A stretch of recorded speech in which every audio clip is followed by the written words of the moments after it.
Tuan-tuan, kita sayang Nabi berbeza dengan para sahabat.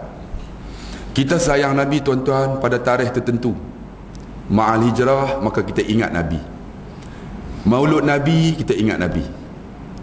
Isra' Mi'raj, kita ingat Nabi. Bila datang Ramadan, kita selawat dekat Nabi.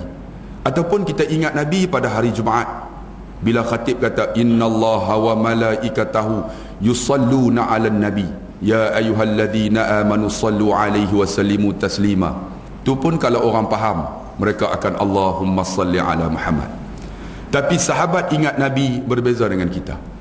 Ada seorang sahabat, namanya siapa tuan-tuan? Abu Bakar As-Siddiq, Sayyidina Abu Bakar.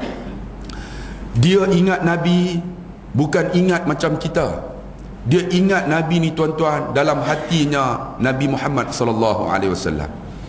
Bila Nabi meninggal tuan-tuan, dia ingat Nabi. Dia pergi jumpa anaknya Sayyidatina Aisyah. Dia pergi rumah Aisyah, dia tanya, "Wahai Aisyah, apa amalan Nabi buat aku tak buat?" Kita beza tuan-tuan. Apa yang Nabi buat aku tak payah buat. Itu beza kita. Apa yang Nabi buat wahai Aisyah aku tak buat lagi wahai Aisyah, cuba bagi tahu. Aisyah termenung. "Bapa, apa yang bapa buat itulah sunnah Nabi." Esok dia datang pula, "Aisyah, cuba bagi tahu apa yang Nabi buat aku tak buat." Aisyah termenung. "Bapa, apa yang bapa buat itu Nabi buat, apa yang Nabi buat itu bapa buat." Esok datang lagi, "Aisyah, cuba kau fikir, mungkin ada lagi." Aisyah kata, "Ada. Di hujung pekan Yahudi ini, di pekan Madinah ini, ada seorang Yahudi. Bapa, Yahudi ini mata buta.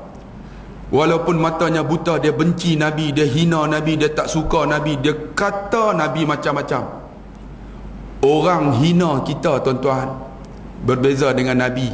Nabi orang hina dia, orang kutuk dia. Dia kata lepas sembahyang subuh Nabi akan bawa makanan di dalam satu pinggan. Dia pergi cari Yahudi yang hina ni, dia ambil makanan, dia suap mulut Yahudi ni. Tuan-tuan sanggup? Orang hina kita, orang kutuk kita, tak sanggup. Saya pun tak sanggup. Tambah tuan-tuan, lagi tak sanggup. Nabi ambil makanan suap. Kita kalau perempuan, orang gaduh sebelah rumah, kita sanggup suap makanan. Kalau boleh kita bubuh najis depan rumah dia. Ataupun kalau kita nak buat baik dengan jiran sebelah yang gaduh, kita bagi bihun goreng, kita akan minta balasan. "Aku bagi bihun goreng aku banyak udang." Nanti dia balas mi goreng, mi kuah. Kita bagi bihun goreng, kita nak balasan tuan-tuan, walaupun kita gaduh dengan dia. Kita bagi bihun goreng banyak udang, kita nak. Nanti dia balas hebat. Tiba-tiba dia balas cucur udang. Tengok-tengok udang pun tak ada. Kita komplain, "Aku bagi bihun goreng udang banyak, cucur udang pun tak ada." Saya nak tanya, kalau cucur udang tak ada, cucur badak ada? Cucur kodok ada? Kodok duduk di atas pakai tak makan tuan-tuan. Nabi ni orang hina, dia ambil makanan suap mulut Yahudi ni. Yang ni bapak tak buat. Esok selepas subuh seperti biasa, Sayyidina Abu Bakar bawa makanan, nak amal sunnah Nabi. Rupanya Yahudi tu tak tahu kata Nabi mati tuan-tuan. Dia hina Nabi, dia kutuk Nabi, dia caci Nabi, dia kata Nabi macam-macam. Sayyidina Abu Bakar seperti biasa ambil makanan, suap mulut Yahudi tersebut. Bila suap Yahudi tadi, dia nak kunyah tak boleh, tiba-tiba dia ludah, kata depan Sayyidina Abu Bakar. Abu Bakar kata, "Pakcik, kenapa luah makanan yang saya suap?" Yahudi tu kata apa? "Kamu bukanlah lelaki yang selalu menyuap makanan ke mulut aku." Rupanya Yahudi tu tahu. Abu Bakar kata, "Tidak pakcik, sayalah lelaki tersebut yang suap makanan ke mulut pakcik." "Tidak," dia kata, "lelaki yang selalu suap makanan ke mulut aku seorang yang prihatin dan berhemah. Sebelum dia nak suap makanan, dia akan lenyek makanan sampai hancur. Kemudian dia ambil air, dia tuang, dia lenyek makanan yang hancur itu sampai lembut. Dia ambil makanan, dia suap mulut aku sebab aku tak ada gigi." Orang utara kata, "Aku kepam-kepam, aku telan." Kamu tidak, kamu suap seketul-seketul, aku nak telan pun tak boleh. Mana lelaki tersebut? Sayyidina Abu Bakar ni bila dia nak sebut Muhammad kekasih dia, dia sebut, "Pakcik, lelaki tu dah tak ada." Yahudi kata tak ada, pergi mana? Dia nak sebut Muhammad tak boleh. Muhammad kekasih dia. Kita Muhammad biasa aja. Muhammad kekasih dia. Pakcik, lelaki tu dah meninggal. Meninggal? Siapa lelaki tersebut? Pakcik, lelaki itulah yang suap makanan ke mulut pakcik. Aku tahulah siapa dia. Pakcik, lelaki itulah yang pakcik hina dia, pakcik kutuk dia, pakcik caci dia. Dialah Muhammad Rasulullah. Menangis Yahudi itu. Apakah lelaki yang ku hina, ku kutuk, diakah Muhammad? Ya pakcik, dialah Muhammad Rasulullah. Terus Yahudi itu kata, wahai saudara, ajarkan aku ajaran Muhammad. Aku dah ikut dia. Masya Allah. Tengok. Orang amal sunnah Nabi, tuan-tuan, walaupun Nabi dah meninggal, Tuhan buka pintu hidayah untuk seorang lelaki Yahudi masuk Islam. Allahu Akbar. Kita sayang Nabi berbeza. Bila datang ma'al hijrah, barulah kita ingat Nabi. Kita masa tu setiap masjid, setiap surau sebut tentang Nabi. Itu beza kita. Ada seorang sahabat lagi, nama apa tuan-tuan? Sayyidina Bilal bin Rabah. Bilal bin Rabah ni tuan-tuan, dia azan tak sedap. Dia abad azan biasa aja. Allahu Akbar, Allahu Akbar, macam tu aja. Beza dengan di Madinah kan, dengan di Mekah. Memang azan sekarang ni azan yang agak sedap silah, mendayu-dayu.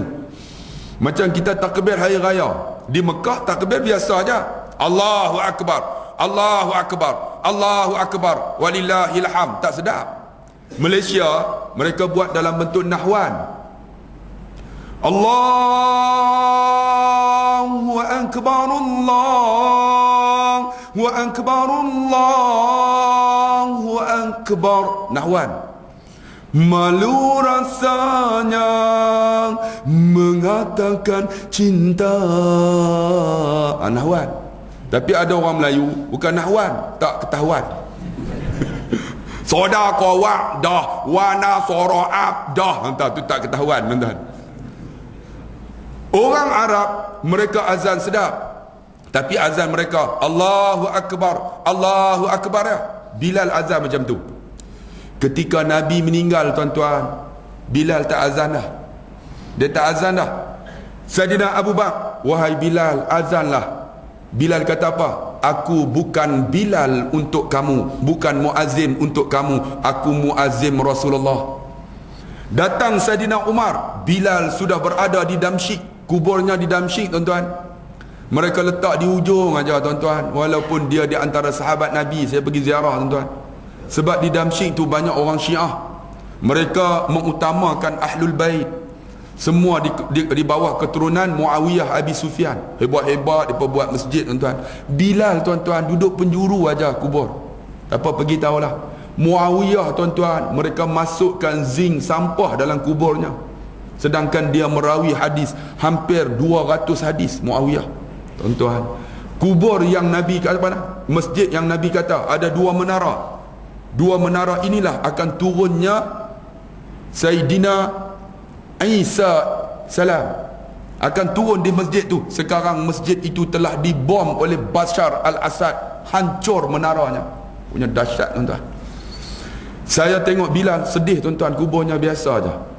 Bilal ni dia duduk di Damsyik. Suatu hari dia datang ke Madinah. Masa tu Sayyidina Umar al-Khattab jadi khalifah.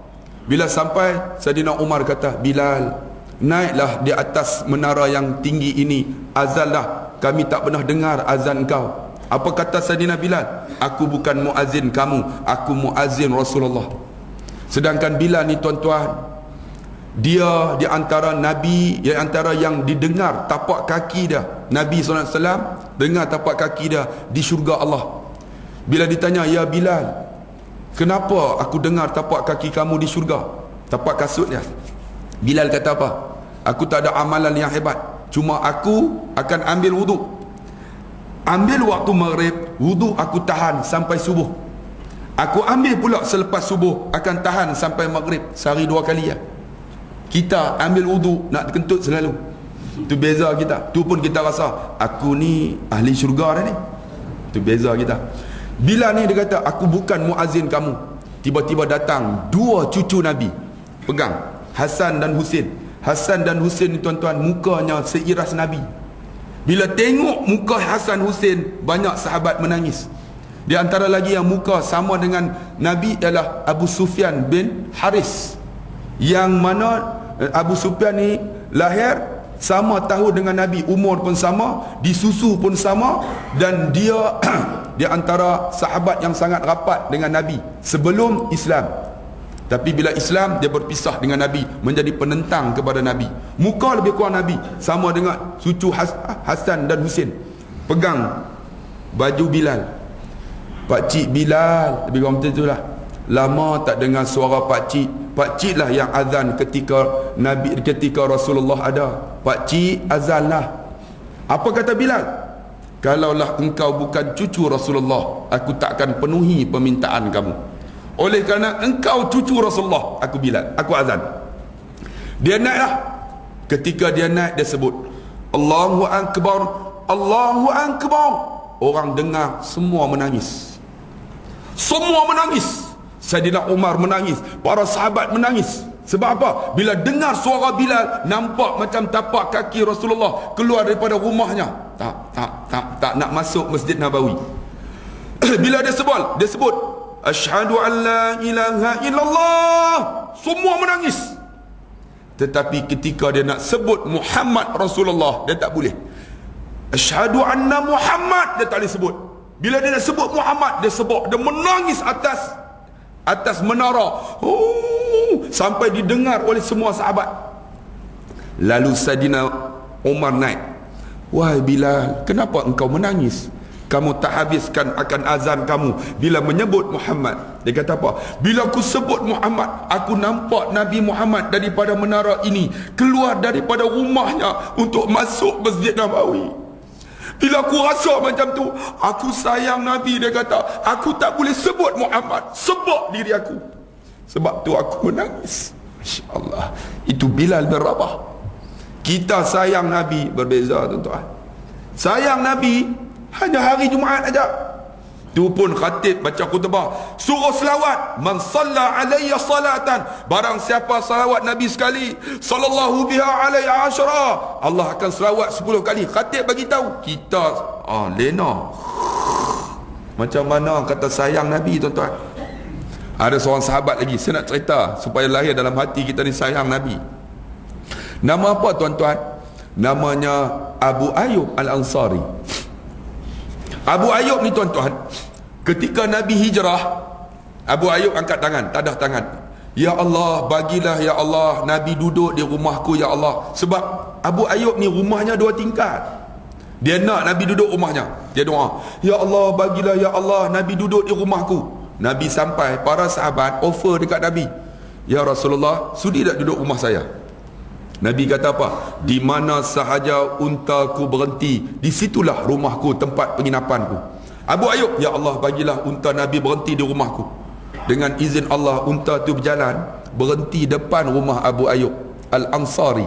Abu Ayyub, alhamdulillah, kau perkenankan doaku ya Allah.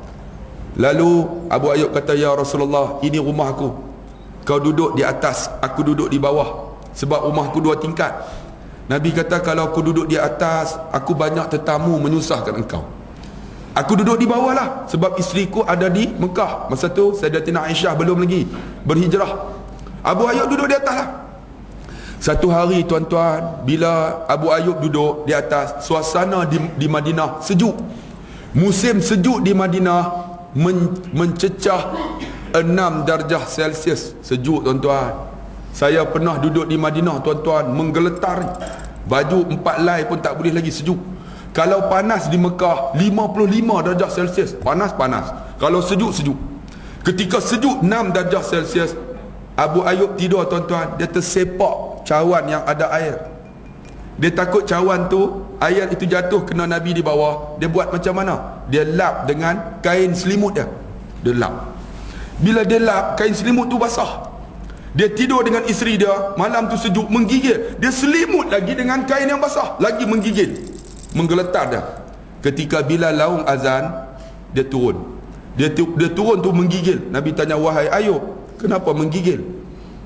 Aku sejuk ya Rasulullah, semalam air tumpah ya Rasulullah, aku takut kena kamu ya Rasulullah. Aku lap dengan kain selimut aku selimut lagi dengan basah. Jadi aku menggigil ya Rasulullah. Nabi kata, kalau demikian, mulai daripada hari ini aku tidur di atas, engkau tidur di bawah.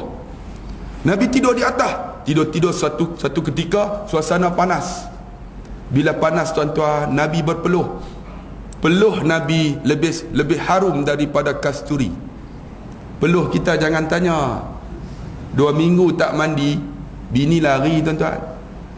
Ini peluh Nabi wangi tuan-tuan. Nabi pernah dicerita oleh Sayyidatina Aisyah masuk dalam hammam, dia buang air besar, air kecil, wangi. Najis dia wangi. Kita najis kita jangan tanya. Tuan-tuan makan buah apa? Buah kerdas kan? Buah petai, tuan-tuan kencing dekat tandas surau. Orang tak masuk dah tuan-tuan, busuk. Tapi Nabi ni najis dia, air kencing dia wangi, peluh dia lebih harum daripada kasturi. Ketika dia tidur berpeluh. Dikatakan tuan-tuan dalam Qisasul Anbiya, peluh Nabi menitis celah-celah pelepah tamar yang disusun, jatuh ke bawah. Bila jatuh atas muka Abu Ayyub. Abu Ayyub pegang-pegang wangi. Dia buat macam mana dia sayang Nabi, dia nganga mulut. Peluh tu jatuh, dia telan. Peluh tu jatuh, dia telan. Sedang dia buka mulut, Nabi turun. Wahai Ayub, kenapa kau buka mulut? Ya Rasulullah, peluh engkau lebih harum daripada kasturi. Aku sayang engkau ya Rasulullah. Aku minum peluh engkau ya Rasulullah. Nabi kata apa? Oleh kerana engkau telah meminum peluhku, engkau akan duduk bersamaku di syurga. InsyaAllah. Kita peluh Nabi pun tak ada kan? Muka Nabi tak pernah tengok. Macam mana sayang Nabi? Tu saya nak bagi tahu tuan-tuan. Macam mana kita nak buat nak sayang Nabi? Itu bezanya kita. Ada seorang lagi hamba Allah, saya nak cerita tuan-tuan, bagi lahir sayang Nabi. Namanya Abdullah bin Jabir. Abdullah bin Jabir ni dalam peperangan Khandaq. Tuan-tuan nak tahu Khandaq ni luas dia hampir, tak silap saya, daripada hujung sini sampai hujung sana. Khandaq luas, panjangnya hampir 30 meter, 30 kilometer. Kalau tuan-tuan tahu, pergi dekat Khandaq tu, tuan-tuan akan tengok daripada Masjid Aisyah tu sampai hujung punya panjang 30 kilometer. Saya dengar, tengok sekarang ni masjid banyak diruntuh, cuma ada satu masjid besar saja, Masjid Salman Al-Farisi. Jabir bin Abdullah ni tuan-tuan, ketika mana Nabi sallallahu alaihi wasallam nak buat parit lah bersama-sama sahabat, Nabi tuan-tuan sama-sama turun dalam parit gali. Bukan pakai backhoe tu, masa tu tak ada. Bukan pakai jentolak, cuma pakai apa tuan-tuan? Cangkul dengan itulah tempat yang tajam tu, besi tu. Nabi turun sekali. Tuan-tuan tengok, itulah yang katakan pemimpin yang hebat. Tu yang kata cuba teladan apa? Kepimpinan melalui teladan. Sama-sama turun. Kita pemimpin kita bukan turun dalam parit, duduk tepi parit makan komisen. Tu beza kita. Nabi ni turun. Ketika turun gali tuan-tuan, Nabi sinting bajunya, ikat. Bila ikat tuan-tuan, tiba-tiba sahabat jumpa satu batu besar. Sahabat berjumpa, ya Rasulullah, batu ni kami pukul, patah penukul kami guna cangkul, pecah. Nak buat macam mana ya Rasulullah? Nabi pergi dekat batu tersebut bersama dengan Jabir bin Abdullah. Ketika Nabi pukul tuan-tuan, pecah batu tu. Pukul lagi kedua, pecah. Bagi ketiga, hancur. Ketika pukul tu, baju dia terangkat. Bila terangkat, Jabir tengok, di perut Nabi ada 2 ketulan batu yang sedang digantung. Jabir tanya, ya Rasulullah, kenapa di perut engkau ada 2 ketulan batu? Apa kata Nabi? Wahai Jabir, aku sudah tidak menjamah makanan selama 3 hari. InsyaAllah. Kita makanan mewah tuan-tuan. Maulud Nabi makan, Ma'al Hijrah makan, tak ada apa pun makan kan? Nabi 3 hari tak makan. Jabir terus lari balik ke rumah, pergi tengok bini dia. Kalau bini dia nama Milah, Milah, apa ada di rumah? Isteri dia kata, abang, di rumah ada 2 keping roti untuk saya dan abang. Tak apa, di belakang rumah dalam sirah kata ada seekor kambing, setengah kata ayam. Tapi yang paling Mutawatir kambing. Disembelih kambing tersebut oleh Jabir. Bila sembelih, wahai isteriku, kau masak sedap-sedap. Nabi dah tak jamah makanan 3 hari. Ketika makanan dah siap, roti tadi dalam bakul, Jabir pergi jumpa Nabi, pergi bisik kat telinga, ya Rasulullah, selepas zuhur kau datang rumah aku, ya Rasulullah, ada 2 keping roti, ada kambing yang sedang dimasak dalam periuk atas kuali. Atas tu lah dapur, dalam kuali. Tiba-tiba Nabi naik tempat tinggi. Assalamualaikum tuan-tuan, selepas zuhur kita pergi rumah Jabir, dia ada roti dengan kambing. Jabir muka pucat. Dalam hati dia, orang utara, mampus aku dia tak. Kan? Jabir lari balik. Dalam kisah kata 1000 orang, tuan-tuan. 1000 orang, bukan 40 orang. Jabir lari ni, tengok-tengok isteri dia. Mampus kita Mila. Bila dia kata mati kita Mila, isteri dia kata apa? Abang, jangan susah hati, dia kekasih Allah, Allah bantu dia. InsyaAllah. Kita kalau isteri kita macam mana? Abang panggil, abang tunggu, saya belah. Itu isteri kita. Tapi dia tak, abang, dia kekasih Allah, Allah bantu dia. InsyaAllah. Itu beza tuan-tuan. Hebat seorang suami kerana isteri. Isterilah penawar hati kita. Tuan-tuan, kalau isteri kita tak semayang, lama-lama kita pun tak semayang, tuan. Kalau isteri kita tak semayang, anak kita pun tak semayang nanti. Sebab tu hebat seorang suami kerana isteri. Dia pun tunggu, ya Allah, takut ni, dalam hati ni memang dia kekasih Allah, tapi 2 keping roti 1000 orang ni, kambing ni, ketah ni. Tiba-tiba Nabi datang, ya Jabir, mana kambing? Dalam kuali, masih atas periuk, atas api. Mana roti? Dalam bakul. Ya Rasulullah, jangan kau angkat, jangan kau buka bakul. Nabi panggil seorang-seorang, Nabi ambil roti, Nabi cedok kambing bagi. Semua dah makan, Nabi makan. Nabi kata, wahai Jabir, tuan rumah, ini giliran kamu. Jabir dalam hati dah mungkin tak ada apa dah, tuan-tuan. Tiba-tiba dia buka-buka, tengok-tengok 2 keping roti dalam bakul, tak luak sedikit pun. Kambing masih dalam periuk, dalam atas api, penuh lagi. Dia pergi duduk depan Nabi. Dalam sirah kata bertemu lututnya dengan lutut Nabi. Dia pegang tangan Nabi, dia cium. Dia kata apa? Ya Rasulullah, kalau bukti macam ini, aku tak yakin lagi engkau Rasulullah. Siapa aku ya Rasulullah? InsyaAllah. Kita ni tuan-tuan cerita tentang Nabi, perjuangan Nabi, sirah Nabi, tapi kita tak yakin lagi tuan-tuan dengan apa yang Nabi bawa. Tu beza kita. Macam mana kita nak dapat syafaat Nabi, tuan-tuan? Saya cerita lagi, tuan-tuan. Ada seorang sahabat lagi, namanya apa, tuan-tuan? Sahabat ini namanya Salman Al-Farisi. Salman ni ialah anak muda keturunan raja di Parsi, anak raja. Walaupun dia anak raja, tuan-tuan, tapi dia suka berkawan dengan pendeta-pendeta Yahudi. Satu hari ada pendeta Yahudi yang bagi tahu, wahai Salman, akan lahir seorang nabi. Nabi ini nama Ahmad. Wa idh qala Isa bin Maryam, ya bani Israel, inni rasulullah ilaikum musaddiqan lima baina yadayya minat taurati wa mubashiran bi rasul ya'ti min ba'di ismuhu Ahmad. Tuan-tuan, dalam Quran sebut Ahmad, ada Muhammad. Makna dia sama. Muhammad, Ahmad, maksud dia terpuji. Kita kalau nama Ahmad, orang apa, Indra Sempurna, Taman Indra Sempurna, panggil apa? Kalau Ahmad, dia panggil Mat, betul tak? Pak Cik Mat, tahu tak maksud Mat? Mat maksud dia mati. Tu Pak Cik Mat tu umur tak panjang. Pak Cik Mat bila nak mampu kan? Nama Ahmad terpuji. Kita ni kadang-kadang silap, tuan-tuan. Kalau nama Harun, panggil apa? Kan? Dia tak panggil Harun. Kalau nama Hussein, Pak Cin. Kalau nama Mansur, Cot. Kan? Kalau nama Ismail, Me'e. Tak, Mael. Kalau nama Ismail ialah Nabi Ismail, nama Nabi. Kalau Me'e dalam bahasa Arab, sengit. Tu bapa Me'e tu sengit jalan. Nama Ahmad terpuji, Muhammad terpuji. Saya pernah mengaji bahasa Arab. Ada seorang tu nama Muhammad. Nama dia Ahmad, kami panggil Muhammad. Arab tu daripada Libya. Masmu ya akhi, nama apa? Masmu ya akhi, Muhammad. Arab, Masya Allah. Muhammad tu maksud dia, ma tu tidak, mat tu mati, tak mati-mati. Ada seorang nama Muhammad Laldin, panggil Muhammad Mat Ladin. Mat Ladin.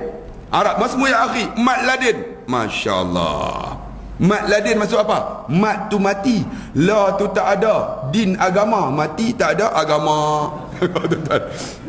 Sebab tu kita kalau nama Ahmad sebut Ahmad, nama Muhammad Muhammad, terpuji. Akan lahir seorang Nabi nama Ahmad, kamu pergi cari. Tandanya dia tak terima sedekah, tapi dia terima hadiah. Kamu cari di antara dua belikat kiri dan kanan, ada satu tanda sebesar ini, tertulis Khatamun Nabiyyin, Khatamun Nubuwah. Kamu pergi cari. Salman ni pergi cari satu tempat sampai dekat Syam.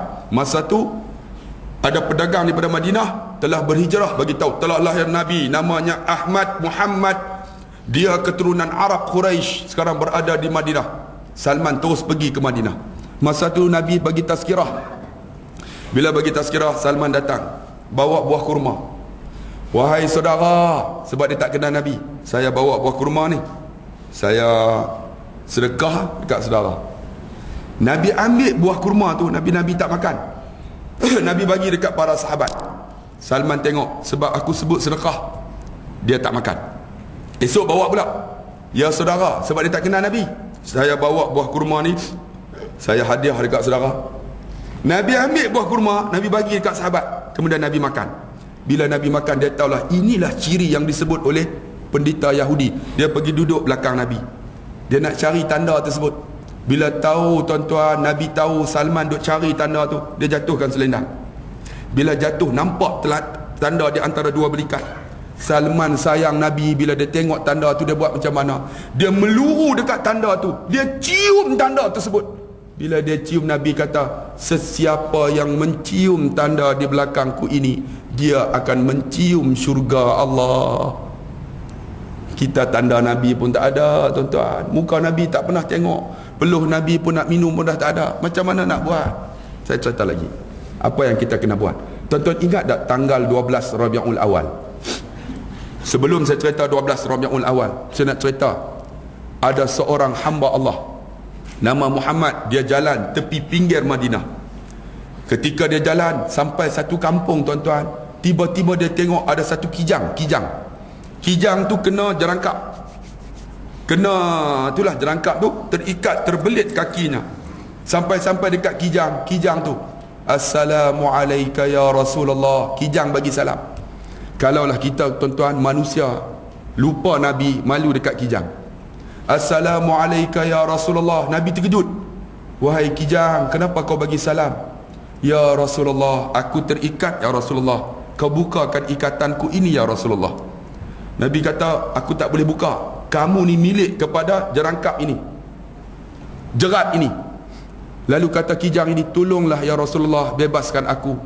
Nabi kata, kenapa? Kau bebas, lepas ini aku akan datang balik. Aku akan datang balik ya Rasulullah. Nabi kata, kenapa? Engkau bukan milik aku. Aku ada 3 ekor anak. Anak aku ni sekarang menanti aku. Dah lama dah aku kena jerat ini. Aku tak menyusu dia. Mereka dalam keadaan haus, lapar. Dia kata, tolonglah ya Rasulullah, bebaskan aku. Aku menyusu 3 ekor anak aku ni. Dah kenyang, aku datang balik, kau ikatlah. Nabi terfikir, janji manusia pun dicapati, tambah janji dengan binatang kan? Ini ni kan, janji dengan manusia ni tak percaya juga kan. Janji harga minyak tak naik, lepas pihak raya naik pula 20 sen. Lepas ni harga barang, insya-Allah tuan-tuan, kita prihatin rakyat kan. Kita satu Malaysia kan, satu Malaysia rakyat didahulukan. Sepatutnya gula tak naik, gula naik pada muka tuan-tuan. Bila gula naik, semua pakat naik dah tuan-tuan. Bagus, itulah namanya rakyat didahulukan. Ini janji dengan binatang ni, boleh percaya atau tidak? Ya Rasulullah, aku menyusu, lepas ni aku datang. Nabi kata, okey, janji ya, ditepati ya. InsyaAllah, dia kata, InsyaAllah bukan capati ya Rasulullah. Saya tambah lah tu. Dia pun pergi. Dah menyusu siap kenyang, Nabi tunggu. pada waktu tersebut tak datang. Nabi, ya Allah, aku dah silap dah. Macam mana ni? Nabi gelisah. Nabi pun jalan selangkah nak bagi tahu manakah pemilik jerat tersebut. Tiba-tiba dalam keadaan termengah-mengah, kijang tu datang. Ya Rasulullah, jangan tinggalkan aku ya Rasulullah. Nabi kata, ingat kamu janji capati. Kamu datang, ya Rasulullah, anakku dah ku tinggal lama ya Rasulullah. Mereka menyusu aku, mereka tak lepas ya Rasulullah. Sampai dah kenyang ya Rasulullah. Aku nak buang, tak boleh ya Rasulullah. Mereka bergantung ya Rasulullah. Kemudian aku tinggalkan mereka sampai mereka tidur. Lalu aku datang ya Rasulullah, aku lewat sikit, minta maaf ya Rasulullah. Nabi pun ikat. Bila ikat, Nabi pergi masuk dalam kampung. Dalam hati dia, kijang ni hebat. Kijang hebat, janji ditepati. Kita ni tak tepati, teruk pada kijang. Tuan-tuan, pergi, tuan-tuan dalam kampung tu, mana, siapakah pemilik jerat di hujung kampung ini? Seorang anak muda, saya ya Rasulullah, jerat kamu telah kena satu kijang yang besar dan cantik. Pergi tengok. Terus dia kata, ya ke ya Rasulullah? Ya Rasulullah kata, ya Rasulullah, aku telah niat dalam hati, kalau jerat itu kena, yang pertama sekali aku akan beri kepada engkau ya Rasulullah. Tengok Nabi ni tuan-tuan, apa yang ada dalam hati dia memang akan berlaku. Apa yang dia sebut pasti berlaku. Macam Nabi sebut, ala inna rahal islami dairah. Satu hari tuan-tuan, pasir kisaran Islam tiasa berpusing. Faduru ma'al Islam. Kamu kena duduk di atas pasir Islam. Kamu akan tengok akhir zaman ni akan bertelingkah. Nabi kata, Quran dengan pemerintah. Kamu ikut Quran, kamu akan jadi macam mana? Akan dibunuh. Fa in ata'tumuhum adallukum wa in asaitumuhum qatalukum. Kalau kamu ikut akan pemerintah ini, dia akan sesatkan kamu. Kamu lawan dia, dia akan bunuh kamu. Lalu sahabat tanya, kanaf'alu lil hawa, kamu macam mana nak buat? Wa ma naf'alu ya Rasulullah? Kanaf'alu lil hawariyin. Nabi kata, jadilah penolong-penolong Nabi Isa. Nushiru bil manashir. Ada di kalangan mereka digergaji kepala mereka. Wa hummilu alal khasham, diikat di tiang salib, disalib di dada-dada dan kepala mereka. Lalu mereka berkata, mautum fi ta'atillah, mati dalam keadaan taat kepada Allah, khairun min hayatin fi maksiatillah, lebih baik daripada hidup derhaka kepada Allah. Tuan-tuan tengok, Nabi janji ni akan berlaku peristiwa ni tuan-tuan. Yakin tak yakin janji Nabi. Nabi kata, wahai anak muda, terima kasih kerana bagikan kijang ini. Kemudian dia pergi kat kijang tu, dia lepas. Kijang tu kata apa? Ya Rasulullah, terima kasih ya Rasulullah. Boleh tak aku bantu kamu di dalam urusan dakwah ini? Kijang nak minta bantu. Tuan-tuan tengok dalam sirah. Kita kalau tak bantu untuk Islam, siapa? Tuan-tuan nak tunggu kijang kah? Tuan-tuan nak tunggu lembu kah? Tuan-tuan nak tunggu siapa? Kita tuan-tuan, yang dikatakan manusia. Kita tuan-tuan manusia, patutnya bantu. Kijang pun sayang Nabi tuan-tuan, tapi kita kadang-kadang lupa Nabi tuan-tuan. Allahu Akbar. Ada satu kisah lagi. Saya bawa ada seorang hamba Allah tuan-tuan masuk dalam Masjid Nabawi, Babus Salam. Bila masuk-masuk, saya kata, pakcik nampak tak tiang tu? Dekat dengan mihrab Nabi ada satu tiang. Tiang tu nama Mukhalaqah. Tiang ni tuan-tuan, ketika Nabi baca khutbah, Nabi akan bersandar dekat tiang tersebut, tiang batang kurma. Satu hari tuan-tuan datang seorang perempuan. Ya Rasulullah, perempuan ni kaya, boleh tidak aku nak buat satu membar yang cantik untuk kamu? Nabi kata silakan. Bila dah siap buat membar ni tuan-tuan, tiang yang batang kurma tadi sahabat letak tepi. Tiba-tiba Nabi naik baca khutbah tuan-tuan hari Jumaat. Nabi, Assalamualaikum warahmatullahi wabarakatuh. Tiba-tiba terdengar orang menangis. Macam budak-budak. Nabi pun cari siapa yang menangis. Tak ada budak pun. Sahabat pun cari, mana budak? Rupanya yang menangis tu tiang tersebut. Nabi turun tuan-tuan, Nabi pegang tiang tu. Wahai batang kurma, kenapa engkau menangis? Ya Rasulullah, kau dah ada membar baru, kau buang aku tepi ya Rasulullah. Kau tak sayang aku kah ya Rasulullah? Batang kurma sayang Nabi.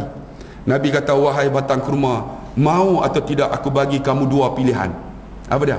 Yang pertama, aku doa kamu supaya kamu hidup di dunia, ataupun aku doa kamu supaya kamu mati dan hidup di syurga. Apa kata batang kurma ni? Ya Rasulullah, kalau kau doa aku hidup di dunia, engkau akan mati ya Rasulullah, aku akan berpisah dengan kau. Doakan aku mati ya Rasulullah, supaya aku akan jadi pohon kurma di syurga. Aku sayang engkau ya Rasulullah. InsyaAllah. Batang kurma sayang Nabi. Kita umat Nabi Muhammad, sebut Nabi pun tak ada apa. Sedangkan wama arsalnaka illa rahmatan lil alamin, tidak kami utus Muhammad kecuali Muhammad rahmat sekalian alam. Tuan-tuan cuba dengar cerita ini. Tanggal 12 Rabiul Awal, 12 Rabiul Awal tuan-tuan, supaya lahir dalam hati kita sayang Nabi tuan-tuan. 12 Rabiul Awal hari kelahiran Nabi, tapi sebenarnya 12 Rabiul Awal hari kematian Nabi. Saya nak cerita tuan-tuan. Walaupun cerita ini dia ambil satu riwayat aja, tapi ambil iktibar. Ketika mana pagi Isnin 12 Rabiul Awal, Bilal melaungkan azan. Bila dah laung azan, Nabi ni bagi tahu dekat anaknya Fatimah, wahai Fatimah, hari ni aku tak mampu lagi pergi ke masjid, aku uzur. Kau bagi tahu Bilal, lantiklah salah seorang daripada sahabat jadi imam. Fatimah pun bergegas sebab rumah Nabi 50 meter aja daripada masjid, dekat aja tuan-tuan. Fatimah bagi tahu, nak bagi tahu Bilal tuan-tuan. Salman dengan Sayyidina Ali dalam kisah kata bangun, terus pergi rumah Nabi. Bila terus pergi rumah Nabi, mereka angkat Nabi, tak tanya dah, bawa ke masjid. Tuan-tuan tengok Nabi uzur pun pergi masjid. Kita kadang-kadang sakit bisul pun tak datang kan, demam sikit pun tak datang, tak sakit pun tak datang, tambah sakit tuan-tuan. Nabi diangkat ke masjid. Bila sampai, Nabi kata, wahai Abu Bakar, naiklah engkau jadi imam. Barulah Sayyidina Abu Bakar langkah ke depan. Bila dia langkah ke depan, dia angkat takbir, berlinang air matanya. Tuan-tuan tahu kenapa? Kerana dia tahu pagi ni pagi yang terakhir dia akan bersama dengan kekasihnya Muhammad Rasulullah. Bila dia baca Bismillahirrahmanirrahim, alham aja menangis dia. Dia baca surah wa ma Muhammadun illa rasul qad qalat min qablihi rusul, menangis dia. Sahabat ni, kenapa Sayyidina Abu Bakar menangis? Masih bertanya-tanya. Rupanya mereka tak tahu pagi itu pagi terakhir Nabi SAW bersama dengan mereka. Habis sembahyang, mereka angkat Nabi Salman dengan Sayyidina Ali balik ke rumah.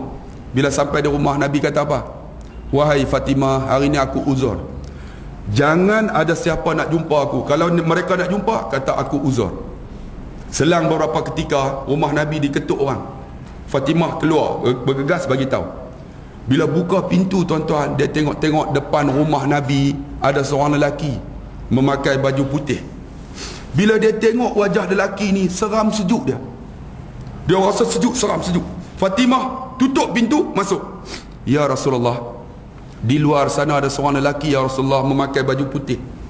Bila aku tengok wajah lelaki ni, seram sejuk aku. Siapa dia ya Rasulullah? Nabi kata, benarkan dia masuk. Dialah yang memutuskan nikmat dan kelazatan dunia ini. Dialah malaikatul maut, Israel tuan-tuan. Israel masuk, duduk sebelah kiri Nabi. Nabi kata tanya, wahai Israel, apakah telah sampai akan ajalku? Israel kata apa? Aku telah mencari akan umurmu. Pagi ini pagi yang terakhir untuk kamu ya Rasulullah. Lalu Nabi kata, wahai Israel, mana Jibril alaihi salam yang sentiasa bersama denganku ketika susah, ketika senang bersama denganku? Jibril daripada langit ketujuh turun menyerupai seorang lelaki duduk sebelah kanan Nabi. Aku di sini ya Rasulullah. Lalu Nabi kata, wahai Jibril, kenapa engkau tidak bersama denganku di saat kematianku?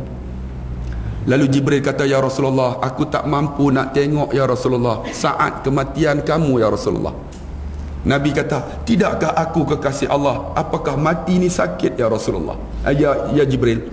Jibril kata apa? Walaupun engkau kekasih Allah, mati ni sakit ya Rasulullah.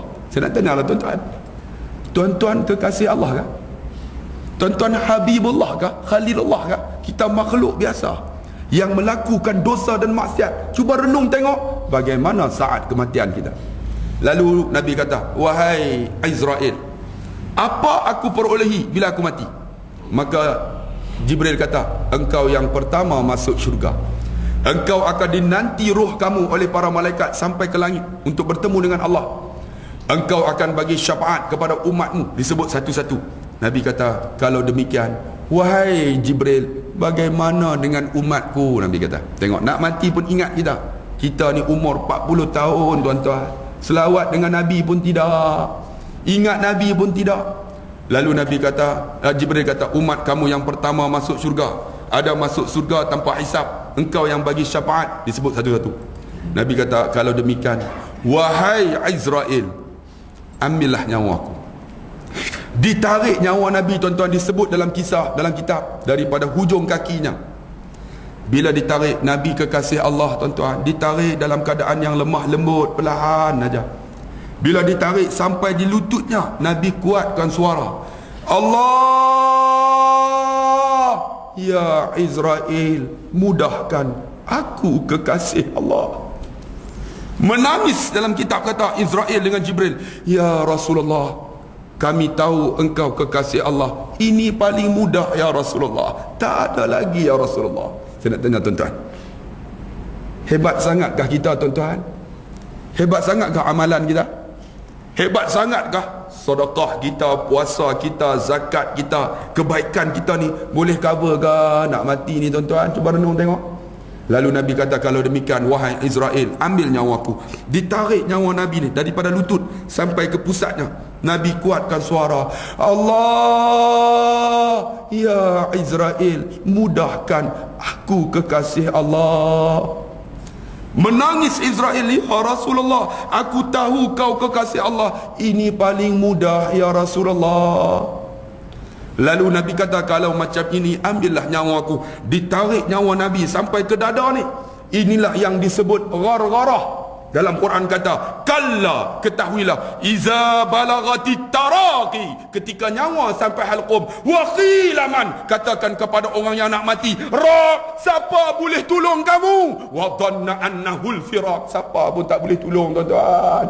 Nyawa sampai di sini dalam keadaan nazak, Nabi kata, Allah, ya Israel, mudahkan aku kekasih Allah. Lalu kata Israel, aku tahu kau kekasih Allah, ini paling mudah ya Rasulullah.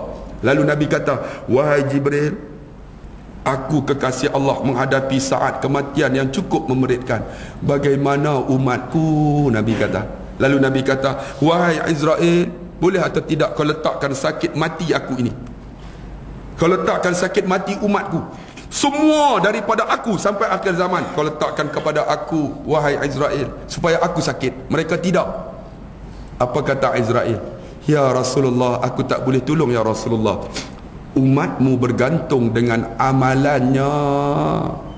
Tuan-tuan, Nabi tak boleh tolong tuan-tuan, amalan kita. Apa amalan kita? Hebat sangat kah?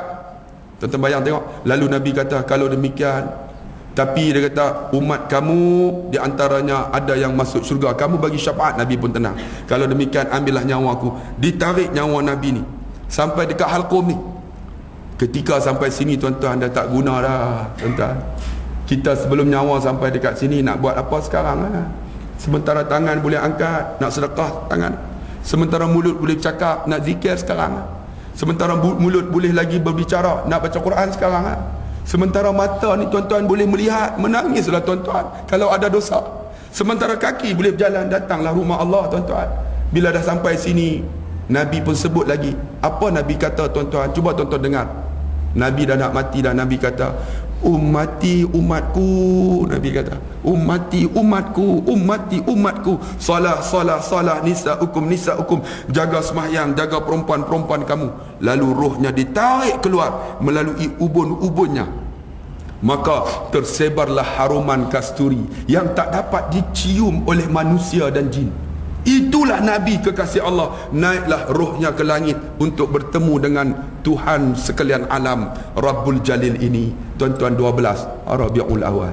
Cuba tuan-tuan renung bagaimana saat kematian kita. 6.45 dah tuan-tuan, dah cukup waktu. Tuan-tuan, saya akan tutupkan dengan cerita ini. Tuan-tuan renunglah diri kita, bagaimana saat kematian kita. Kalau tuan-tuan sayang Nabi, man salla alayya wahidatan, atau kama qala man salla alayya salatan sallallahu biha alaiha asyara. Selawatlah dekat Nabi tuan-tuan. Barang siapa ingat Nabi, Allahumma salli ala Muhammad. Ingat tak Safwan Sauri, cerita terakhir, ketika mana dia tawaf, tiba-tiba dia jumpa seorang anak muda. Anak muda ni tuan-tuan, bila dia tawaf, dia tak baca doa-doa maksurat seperti Nabi. Dia baca apa? Allahumma salli ala Muhammad, Allahumma salli ala Muhammad. Sufyan As-Sauri ni tuan-tuan, seorang ulama besar. Habis tawaf, dia duduk dekat pemuda ni. Wahai anak muda, kenapa engkau salawat? Kenapa tak baca doa-doa yang Nabi suruh? Dia kata, wahai saudara. Siapa saudara? Akulah Sufyan As-Sauri, seorang ulama. Dia kata, aku dengar suara ni, memang engkau ulama besar, kuliah engkau beribu-ribu. Aku nak bagi tahu engkau, wahai ulama besar, ayah aku banyak dosa. Dia di antara minum arak, penzina, banyak dosa. Ketika dia nak mati, mukanya hitam, terbeliak matanya, terjelel lidahnya. Aku tengok-tengok dia mati atas riba aku menangis. Dia kata, aku menangis, aku angkat tangan, ya Allah, ampunlah dosa ayahku ini, walaupun dia banyak dosa, dia ayah aku, ampunlah ya Allah. Ketika aku ampun, aku minta doa, tiba-tiba aku tertidur. Sedang aku tertidur, aku tengok ada seorang datang. Dia kata, lelaki ini datang kepada ayahku, kemudian dia sapu tangannya daripada kepala ayahku ini sampai ke hujung kaki. Tiba-tiba aku tengok wajah ayah aku dalam keadaan yang cukup cantik dan segak, tak ada lagi hitam, matanya tertutup rapat, lidahnya tersenyum, mulutnya tersenyum. Aku tanya lelaki itu dalam mimpiku, siapa engkau wahai lelaki yang tampan dan cantik? Lelaki itu kata apa? Akulah Muhammad Rasulullah. Sebenarnya bapa kamu ni memang jahat, dia kata, minum arak, berzina, banyak dosa, tetapi bapa kamu ni tak pernah dalam hidup dia meninggalkan akan selawat kepadaku.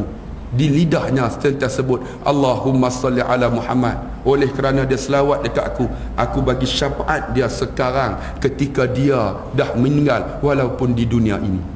Maka dia kata, mulai daripada tu aku tengok Nabi bagi tahu selawat, aku tak akan tinggal selawat, walaupun aku tawaf, aku akan selawat wahai Sufyan As-Sauri.